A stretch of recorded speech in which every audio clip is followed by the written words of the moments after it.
Great Taste is brought to you by Cantor's Meats, the home of quality meats. Welcome back to Great Taste of Manitoba, where tonight it's underrated cuts of beef, no more. We have Elisabeth Harms here, Manitoba Beef Producers, and we just showed you a little trick or a recipe in terms of how to prepare a flank steak. And so we're moving along to the sirloin tip tonight. We're doing Sirloin Tips Kababs. So let's show a little bit of love to the sirloin tip off the start here. So we'll start over here. This is what it looks like when you buy it. It's a very versatile cut of meat. You can do lots with it. You can roast it, grill it as we're doing today. It's not a scary piece of meat.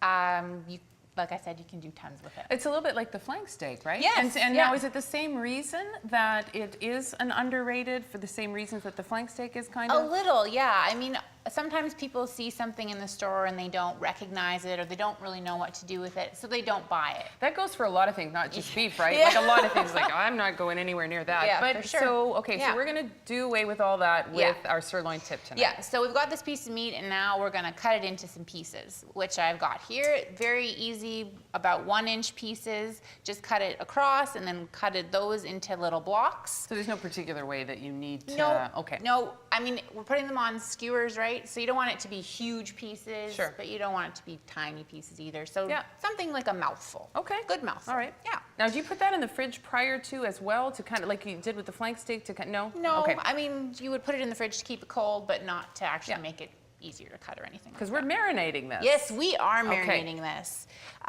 So I've got some red wine vinegar and canola oil in here. We're gonna add some ground mustard and some herbs. I've got some rosemary. And of course, if you've got fresh of anything, add it in. Use fresh. that. Yeah, fresh is always better. And of course, garlic, because I like garlic and everything. Fantastic.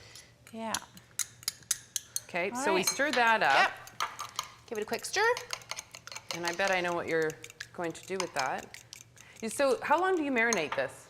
About 3 to 4 hours. If you can marinate it overnight, that's even better. All the better? Yeah, the more time it's gonna sit in there, the better it's gonna be. All right. So I'm gonna pour this over. I'm gonna give it a quick stir. And like I said, 3 to 4 hours. But and of course, this is Cantor's Quality Meats. We've gotten this as well from them. Thank you very much. Yeah.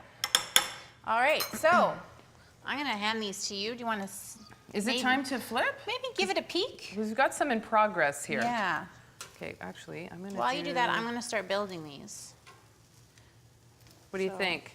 Needs a little more time? Maybe a little more time. A little more time? Yeah. Now I've gone and done it. So how long typically would these go for? I would give them about 5 to 6 minutes aside. Okay. Now you're building the kebabs, because we have some going here, of course. But so anything we need to know in regards to building the actual kebab? Don't stab yourself on the skewer. Number one. Good tip right there. Okay.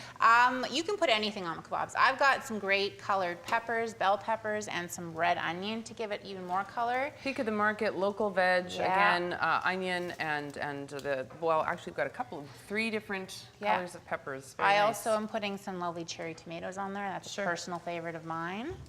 Now, one of the things I've always wondered when you're, doing a kebab is like you've got your veg and you've got your meat. You want the meat to be done, obviously. Yeah. So how do you can you overcook a cherry tomato? Like, do you know what I mean? Oh, you can. Okay, so that's why you're kind of shooting for that middle ground, I guess, hey? Yeah, you know what? Now that you mention it, it's like if you have smaller pieces, sometimes that is, they're gonna cook a little bit faster and you will definitely not be charring those cherry tomatoes. Right. But you want to kind of go for continuity in terms of size, exactly. You right? want it all to kind of be the same size, so it is gonna cook in the same amount of time, that makes right? sense. So, so here's another thing, because I'm sort of trying to flip them. I don't do a whole lot of barbecuing. So you flip it by the kebab. Is that sort of how, or by the kebab, by the skewer? Yeah. Oh, yeah, yeah. Okay. Unless they're really firm pieces of meat, you don't want to be, temperamental. What can happen? Yeah. See, that's starting to look really, really nice. Yeah. But I don't want to burn the cherry tomatoes. Gives them a little extra flavor. Mm-hmm. Okay, so that's fantastic. And the thing I'm thinking about too is, it's one of those fun kinds of foods, right? Like a kebab, like you can do, have people over, build their own kebabs. Oh, yeah. And also I'm thinking about kids, right? Like that's lots of fun. building something like this would be really kind of fun for Yeah, and they for can them each too. put their own kind of vegetables on it too. Like you could put mushrooms, zucchini. Yeah, yeah. Anything you wanted on there. All kinds and of everyone can kind of do what they like, right? Fantastic ideas, right? Yeah. Okay, well there you go. Looking forward to giving these a try. Not quite done yet. So about 6 minutes you said on Yep. each side-ish. Yeah. I guess it depends a little bit on how hot your grill is and whatnot. for sure. Okay, there you go. Sirloin Tips Kebab. When we come back, something a little bit different. South American beef shank stew. Is that right? Yeah. that's Okay, right. we'll look forward to that. We'll build a stew when we come back here on Great Tastes of Manitoba. You're watching Great Tastes of Manitoba, brought to you in part by GreatTastesMB.ca. Local farms, local foods.